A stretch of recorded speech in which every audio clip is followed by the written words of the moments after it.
The Durian Heat, bringing big ideas, critical opinions in Southeast Asia.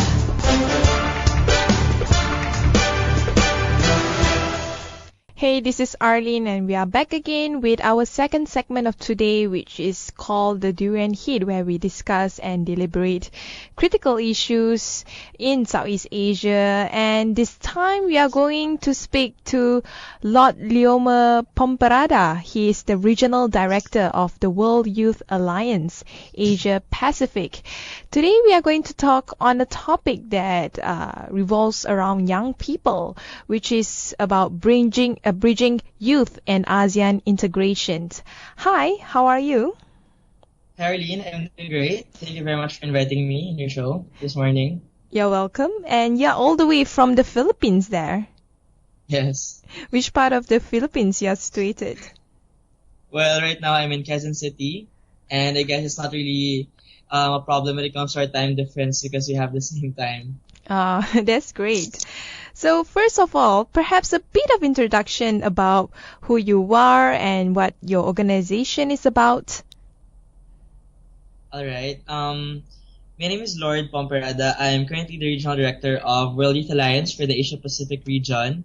I've been a volunteer for World Youth Alliance for almost 5 years now, but I started as a full-time staff just last year as a Director for Asia Pacific. And World Youth Alliance is an international youth organization. Our headquarters is based in New York. And World Youth Alliance works in 3 areas. That's advocacy, education, and culture. And our members are ages 10 to 30 years old. And majority of them are high school and college students. Mm-hmm. What prompted you to be part of this organization? Or you have always been active in youth-related activity? Well, actually, ever since I was in college, I was already active in different youth activities and programs. And after college, I was looking for an organization where I could continue my passion in youth promotion and empowerment. And World Youth Alliance provided me with the opportunity for me to be able to continue working with young people, organizing projects, and putting these different ideas into different initiatives and projects. Mm-hmm. So there. So when you say is in the Asia Pacific region, how many countries that covers the area that you're supposed to oversee? Yes. Well, we cover over 20 countries. That includes, of course, Southeast Asia, South Asia, East Asia, and that also includes Australia and New Zealand. So quite a number of countries and young people. I'm sure there are diverse groups of young people all over Asia Pacific. If you can sum up in a few sentences on your observation regarding on the millennials or the young people of today in the region of Asia Pacific, how would you describe them? Okay. Well, if I were to describe young people in Asia Pacific, they're young people who are always in the move, who always wants to do things. They always want to keep themselves busy. They really do a lot of things. They want to keep themselves busy, so they do a lot of things even though they're just at home. They want to go around and go to different countries or places and meet new people. And most of all, they're very active with technology. Mm-hmm. So that means they are more in touch with globalization compared to their parents or their grandparents. Yes, that's right. So when it comes to the kind of activity that you do at the World Youth Alliance in the Asia Pacific region, what kind of areas that usually you would focus? So World Youth Alliance focuses in training young people on policy and culture. So for training on policy, World Youth Alliance is actually a United Nations accredited organization. So what we do is we bring young people to the different international institutions that includes the UN, the European Union, and sometimes the ASEAN headquarters, where we show them that young people have a role in policy making. And in World Youth Alliance, we really believe that young people should start thinking that they can also propose ideas that can become policies. And for culture, we do this by organizing different cultural projects across the region to promote greater understanding among young people today. Hmm. So what are the critical issues that young people focus right now? Well, the key areas where young people focus right now is on education, employment, and health. Hmm. And for you yourself, what are the areas that interest you or intrigue you the most in for the young people in the ASEAN, Southeast Asian region? You mean a particular issue that I'm really interested in? Yeah, for in relation with the young people in Southeast Asia. Yeah. Well, I guess it would be about education because education has been one of the issues that have been tackled in a lot of sectors and areas in the past years, but until now, there still remains to be a gap in terms of providing quality education to young people in Southeast Asia. And having this access to education is a very important and critical aspect as we prepare our young people for the ASEAN integration and to become global youth members. Glad that you bring the area of education because I think for a lot of the Southeast Asian leaders, it is one of the key area that is hampering actually the formation of a successful ASEAN integration. In terms of education, what kind of problems that you think the regional leaders in Southeast Asia should immediately address and also probably address on the long-term scale of it? Well, I guess for young people, are you referring to education or to young people learning about the ASEAN integration? I see. So they need to know more about the ASEAN integration? Yeah, I think our leaders today may try to consider integrating the ASEAN in the education curriculum of young people, either in high school or in university. So young people will know more than what is the ASEAN, but the different issues that we have in the ASEAN region, and it can also include the possibility of maybe learning a new language or learning different cultures about ASEAN that may be included in the curriculum in our education system so that young people, as early as elementary years, will already know about the ASEAN and they will be better prepared to face the integration. Interesting. So how many language do you know?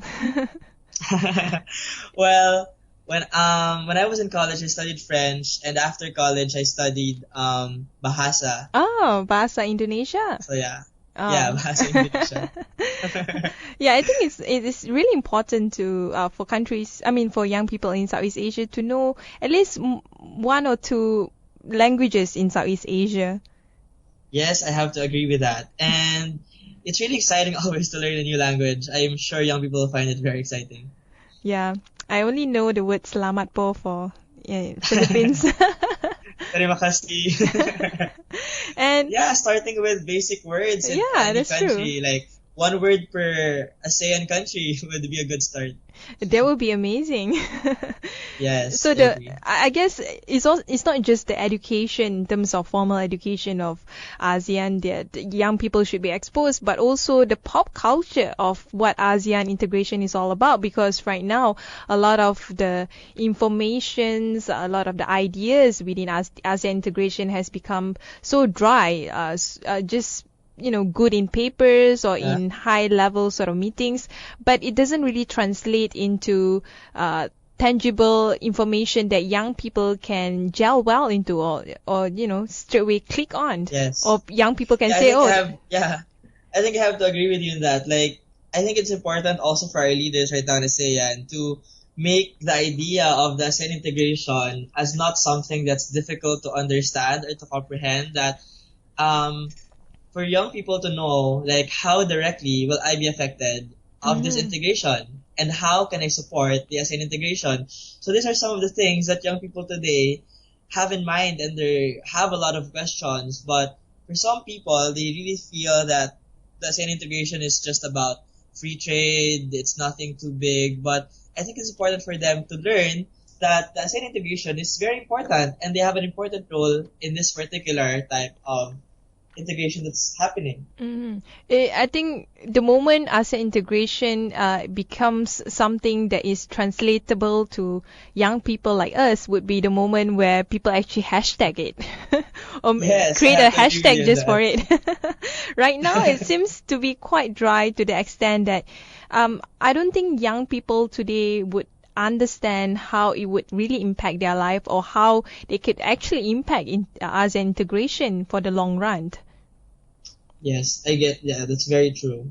So you were also one of the awardees for the recent ASEAN Youth Summit 2015 at Manila, Yes. And you Philippines. as well, congratulations. Congratulations to you. Uh, how was um, how was the feeling receiving the Gawat ASEANO award? Well, the feeling, it was really unexpected. I didn't expect of having that award, because it was something new. But Mm-hmm. I think, more than the award, it's really, when have the award, it's like it gave me a greater challenge to continue working with young people and put my work at the next level. So I place it to me as a challenge and an inspiration to continue moving young people to become shapers of their community and to become the best of who they can. Mm-hmm. And what was your observation seeing young people from Southeast Asia, participating, mingling, and presenting ideas to the crowd? Yeah. Actually last year I was given the privilege to be part of the Southeast Asian Youth Program. It's a 2 month voyage around the ASEAN region in 5 countries and in Japan, wherein we live together in a ship, 300 young people from across ASEAN region.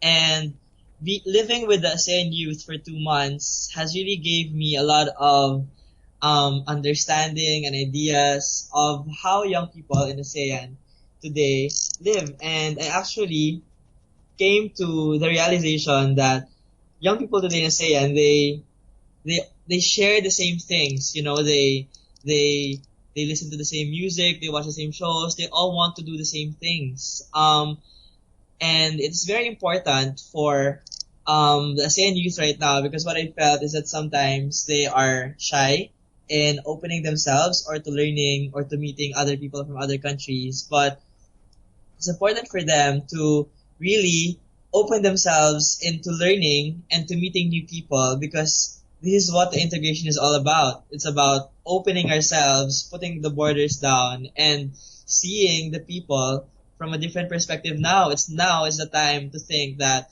we're not Filipinos, we're not from Malaysia, we're not from Indonesia, but we're all from one community, and that is the ASEAN community. That's well said.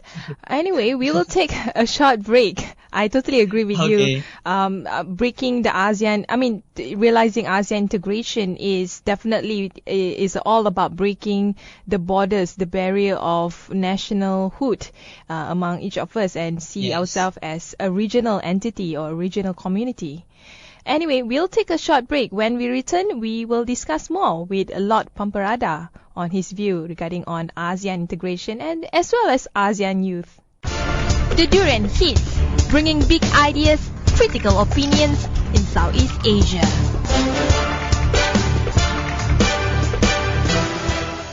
Hey, this is Arlene. We are back again with Lord Pomperada. He will be sharing with us more ideas on his view relating to bridging youth and ASEAN integration. He is the regional director of the World Youth Alliance in the region of Asia Pacific. So to continue our discussion, if you can sum up what exactly is ASEAN integration in the words of or in the understanding of the younger generation, how would it be? Because in the larger context, it would be, in a more formal context, it will be political, economic, and social cultural community, the formation of it. But in the eyes of young people, actually what exactly it is. Okay, well, if I were to say what the ASEAN integration is in maybe one sentence, ASEAN integration means greater cooperation and unity among the ASEAN member states in three major areas, including political, economic, and social cultural. Yeah. But for young people, what do they see? What do they see this exactly?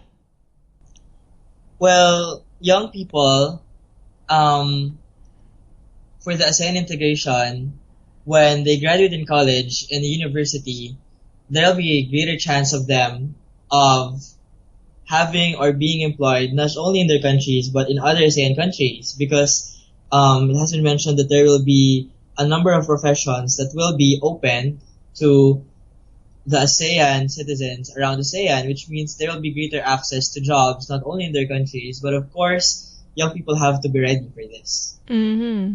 And you said you travel across Southeast Asia from one of the program that you participated. So you have Yes. been to all Southeast Asian countries, I suppose? Well, I've been to all except for Laos and Myanmar. Those are the last two countries in my bucket list this year. That would be great. You'll be surprised with Myanmar how amazing it is as a country.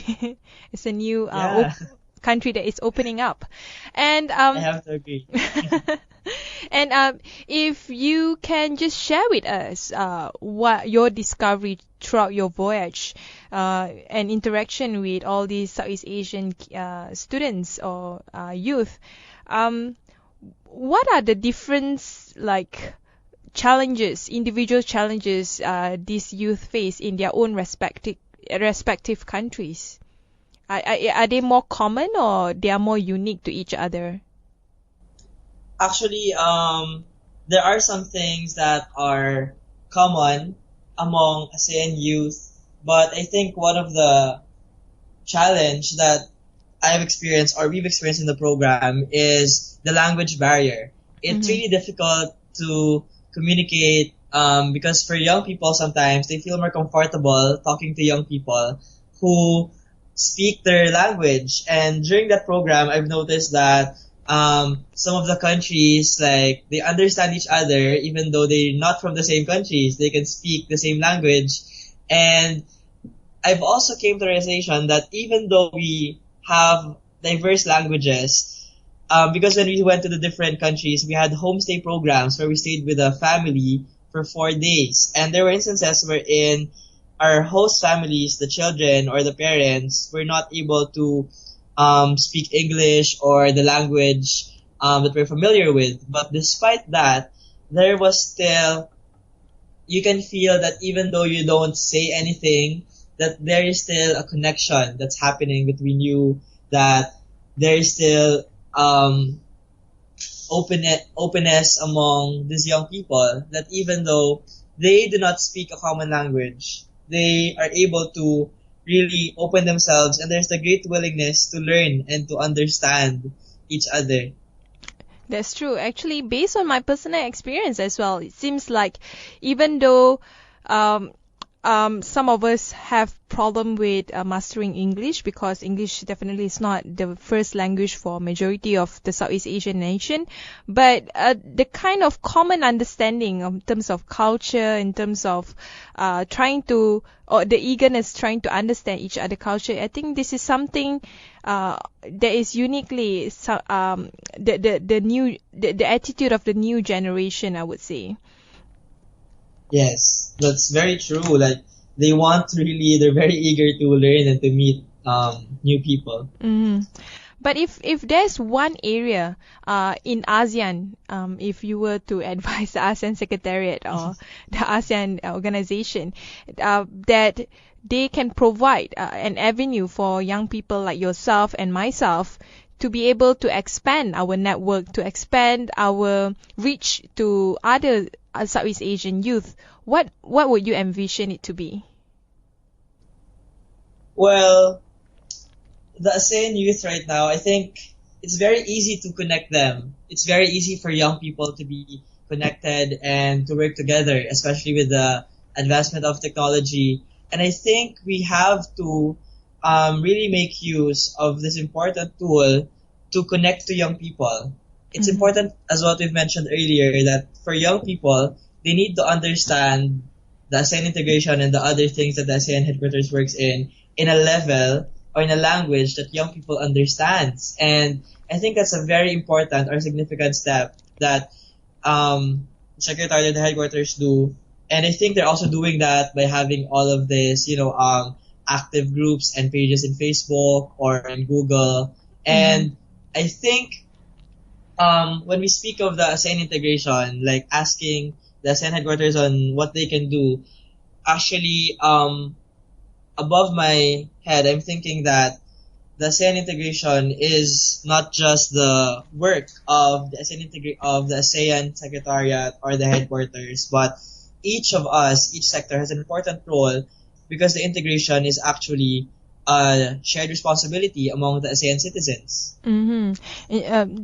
That's very well said as well. But if I were to have a wish list that I wish the governments of Southeast Asia would probably work together and form a greater improvisation on one area. I think it would be in terms of the internet connection. Improving the IT capability of this region. I think it will be one step ahead. It can be a one step ahead sort of improvisation of structure and networking between all of us. Infrastructure is very important.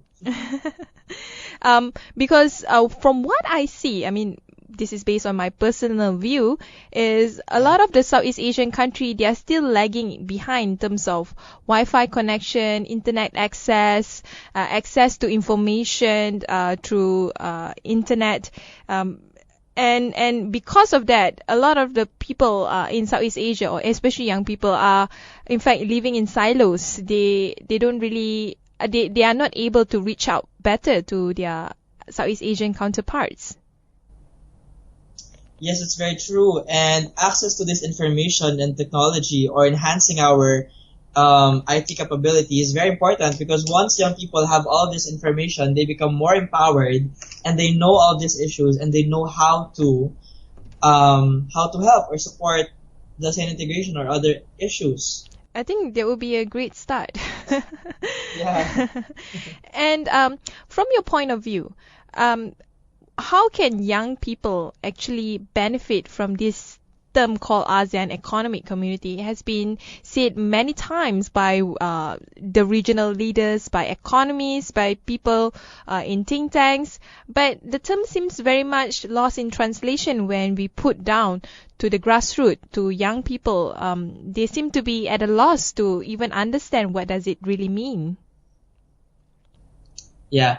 Well, as I've mentioned earlier, I think when we move forward to this integration process, young people will really greatly benefit in terms of the economic cooperation because they'll be able to have greater access to the things that they have not been available before in our communities. And this also includes what I mentioned earlier, the ability to be able to work with different cultures and with different nationalities across the ASEAN region. And now, for example, if you're going to open your business, you don't only have to think of, I open a business, how can I sell this business in the Philippines or in Malaysia? But now, as a business leader, you have to think, when I open this business, how can I sell this business to the ASEAN community or in Southeast Asia? It becomes, for young people, it makes them more critical, for them to think beyond the box of what they can do, not only for their countries, but for the ASEAN region as a whole. But is there any one-stop center or any information hub where young people can benefit from the ASEAN economic community? Because it seems like the idea of marketing one's product or services across the region seems to be more of a personal initiative rather than something that is encouraged within from all sector to all areas and in the whole of Southeast Asia. Yeah, well, I guess the idea right now of young people benefiting from the ASEAN economic community is really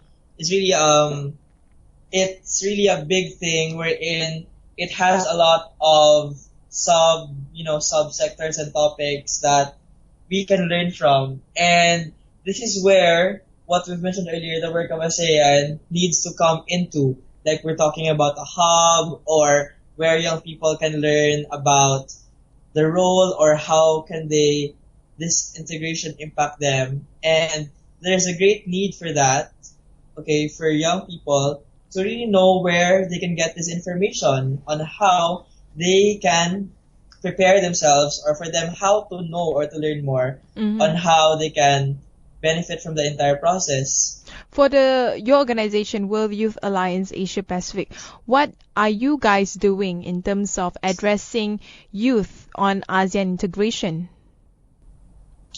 Well, in addressing the youth for ASEAN integration, World Youth Alliance continues to work in the three ways where we mainly operate. And the first one is on advocacy, where we teach young people, as I've mentioned, their important role in policy making. So we try to give them advocacy training programs where they can learn more about youth issues and policy making. We bring them to the ASEAN, to their different legislative bodies or the international offices where they can learn on how they can contribute. We also do educational projects where we provide training programs to make the youth holistic and global leaders. So we do have, for example, our internship program in the Asia Pacific region where we invite college students, whether they're studying in university or they just graduated, to take a 3-month internship program with us where we train them on different things. And after the internship program, they also get the chance to work and to do an internship in the other regional offices of World Youth Alliance, since we have 5 other regions in Europe, in Africa, and in the US. And lastly is in culture, where we provide avenues for the youth to learn more from each other's culture and to see where we can unite despite our differences. So we organize the Manhattan International Film Festivals, we organize art festivals and workshops where we learn from each other's backgrounds and culture. What are the feedbacks that you receive? You can just mention a few regarding on young people's aspiration and hope on the ASEAN economic community. But I think based on my experience, it's really half. Like there's a group of young people who are very excited for the ASEAN integration. They know a lot about the ASEAN integration and they want to take part of it. But there's also a big number of young people who doesn't know about the ASEAN integration, or what they only know about the ASEAN integration is that it's free trade, it's having more agreements or cooperation. And this is where the challenge comes in. How do we inform and give awareness to these young people about the integration without putting too much jargons in explaining it, right? Yeah, that's very true. So yeah, but I really feel that there's still a lot of young people who really have a few knowledge about the ASEAN integration, and I think this is where we should focus in. Personally, your view on ASEAN economic community or ASEAN integration, what excites you the most? Well, what excites me the most is that, you know, we now actually already live in like a very globalized world, but this integration will make everything really more connected and, as what we mentioned, putting down the borders. So what really excites me is that young people will actually, I hope, this is my hope, okay? So I hope that young people will continue to think of how they can become global in terms of in their studies or in their future careers. It's actually a challenge that's being given to the ASEAN, the future generation, of how can they prepare themselves to become citizens. So it really excites me when young people think, how can I become a better member of the ASEAN citizen? How can I contribute? How can I learn more? And in terms of the area of politics, economy, and social culture as well.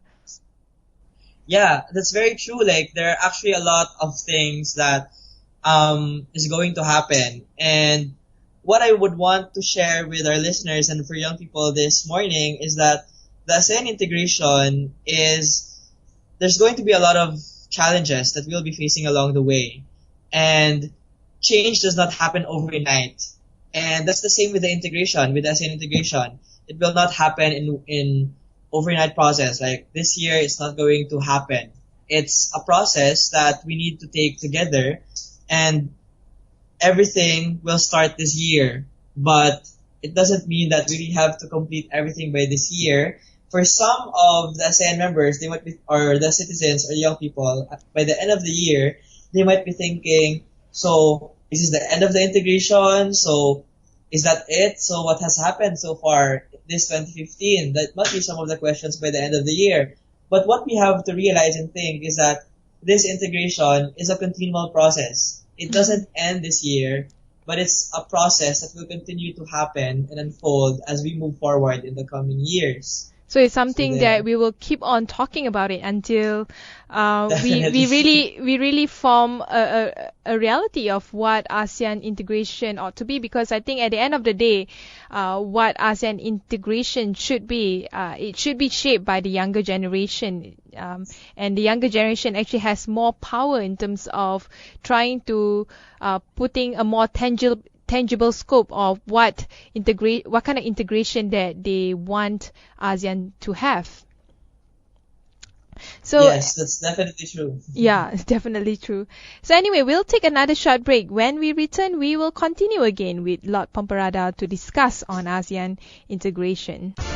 The Durian Heat, bringing big ideas, critical opinions in Southeast Asia.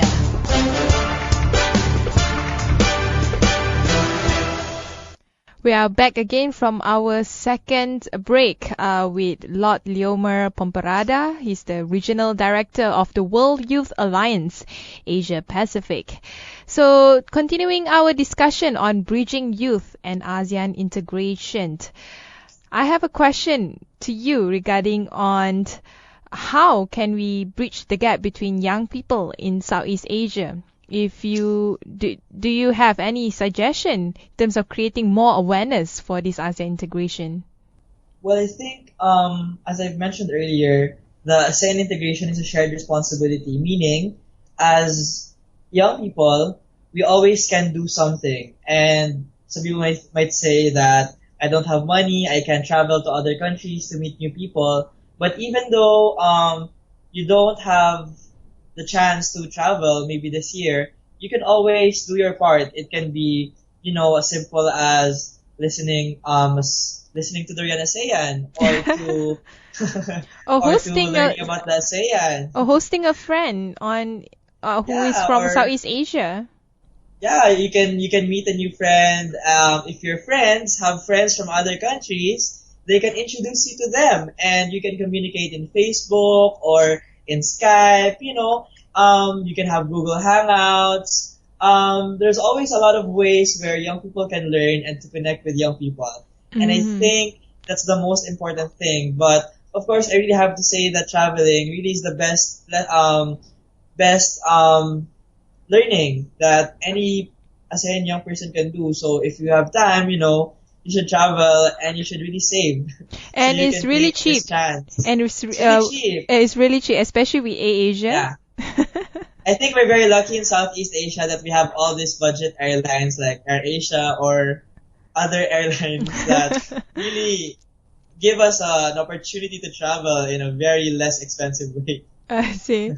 If you have a favorite country in Southeast Asia, if you can share with us what that you have been before, what would that be?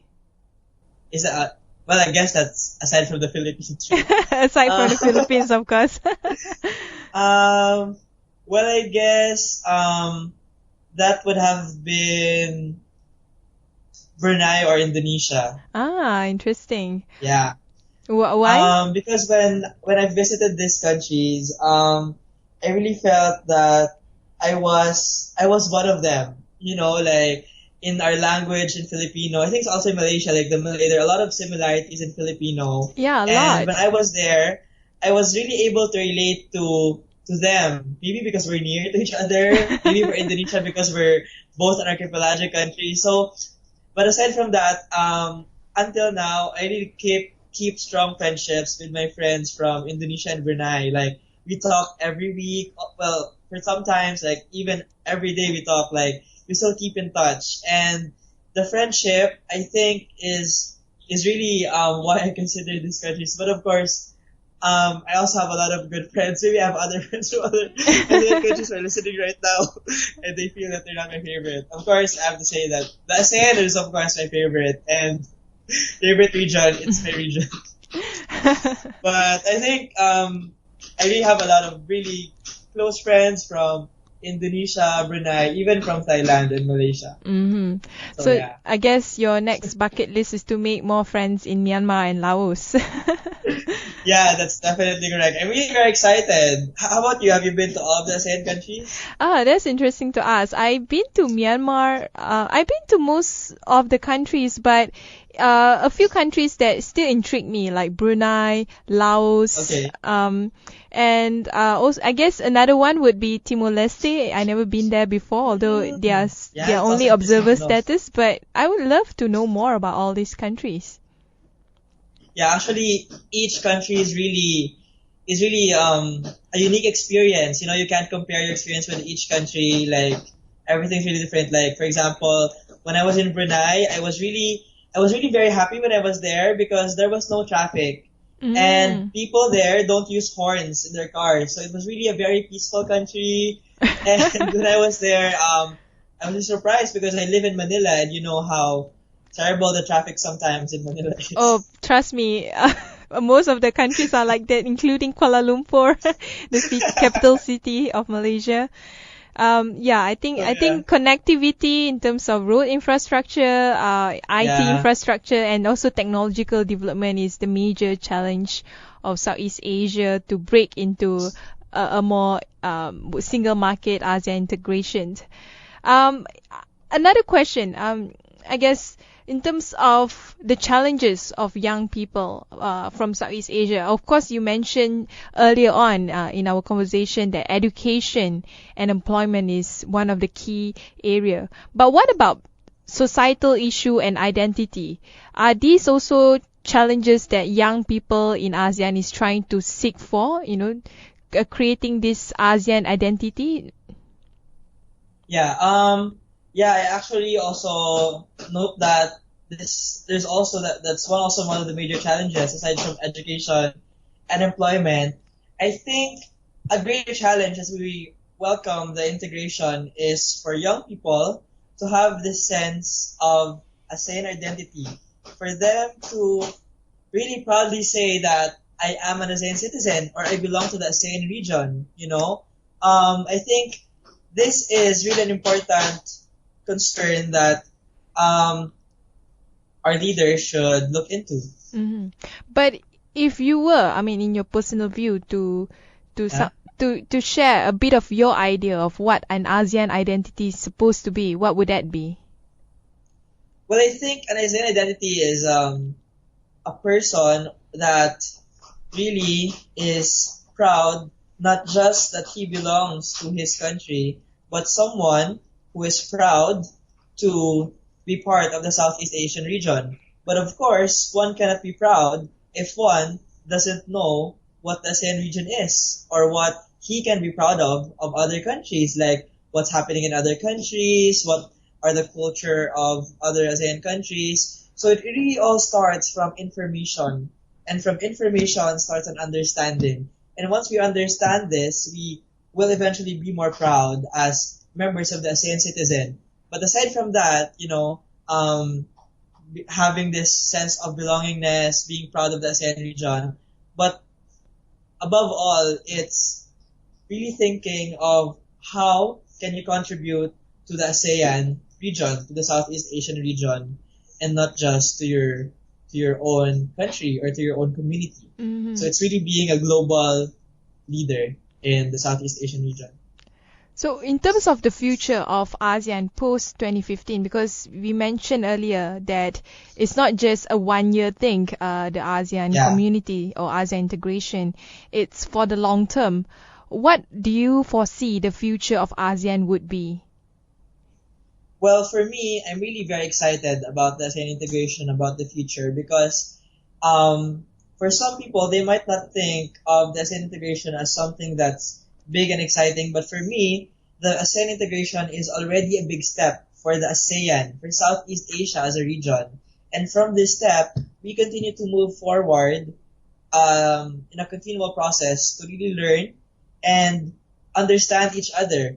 But I think what's moving forward to the ASEAN integration in the coming years, I think what's important here is for young people and for our countries to learn from each other's experiences. You know, we have to understand like why is this country more developed in this aspect? What can we learn from them? And for us, for our country or for our communities, what are we doing that could benefit others? And it's the same for young people in Southeast Asia. I've known that there are a lot of organizations working in their different countries about youth empowerment or promotion, but now is the time to think, how can the projects that we do implement and impact not only our countries, but other countries as well? And how can we share our projects to other young people in Southeast Asia? So that is how I foresee in the future of Southeast Asia, wherein each country and each youth sector community are able to share best practices, learns from each other, so that we will together bring all of these ideas and innovation as we move forward and make our region more competitive and better. Mm-hmm. Well said, and thank you very much, Lord Leomer Pomperada. I guess Thank you very much, Arlene. I guess the future is an optimistic one for ASEAN. Nevertheless, hope to gauge back with you in the future comings, especially now ASEAN ASEAN chairmanship is in Malaysia, as well as the ASEAN summit, the upcoming ASEAN summit. Congratulations! I'm very excited to go back to Malaysia. Oh, very excited to have you here in the future. Thank you very much. Bye.